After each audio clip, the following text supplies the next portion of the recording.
నారా చంద్రబాబు నాయుడు అనే నేను శాసనం ద్వారా నిర్మితమైన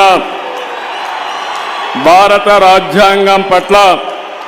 నిజమైన విశ్వాసం, విధేయత చూపుతానని, భారతదేశ సార్వభౌమాధికారాన్ని, సమగ్రతను కాపాడుతానని